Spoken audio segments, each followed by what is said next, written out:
ഭാര്യയെയും മക്കളെയും പെട്രോൾ ഒഴിച്ച് കൊലപ്പെടുത്താൻ ശ്രമിച്ച കേസിൽ ഭർത്താവ് അറസ്റ്റിൽ. ഡിസംബർ 9-നാണ് കേസിനാസ്പദമായ സംഭവമുണ്ടായത്. ഉറങ്ങിക്കിടന്ന ഭാര്യയെയും മക്കളെയും പെട്രോൾ ഒഴിച്ച് കത്തിച്ചു കൊല്ലാൻ ശ്രമിച്ച സംഭവത്തിൽ ഭർത്താവിനെ അന്വേഷണ സംഘം അറസ്റ്റ് ചെയ്തു.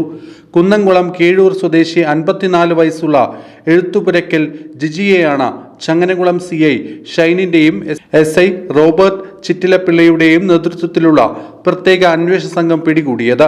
ഡിസംബർ 19 രാത്രി 12 മണിയോടെയാണ് കേസിനാസ്പദമായ സംഭവമുണ്ടായത്. ചങ്ങനകുളം കല്ലൂർമയിൽ ഭർത്താവ് ജിജിയുമായി അകന്ന് വാടകയ്ക്ക് താമസിച്ചു വരികയായിരുന്നു യുവതി. രാത്രി 12 മണിയോടെ യുവതിയും 2 പെൺമക്കളും ഉറങ്ങുന്നതിനിടയിലാണ് പ്രതി ജിജി ഇവരുടെ താമസ സ്ഥലത്തെത്തിയത്. ജനൽ വഴി പെട്രോൾ ഒഴിച്ച ശേഷം പ്രതി റൂമിൽ തീയിടുകയായിരുന്നു. ശബ്ദം കേട്ട് ഉണർന്ന വീട്ടമ്മയും മക്കളും വാതിൽ തുറന്ന് പുറത്തേക്ക് ഓടിയതുകൊണ്ടാണ് വലിയ ദുരന്തം ഒഴിവായത്.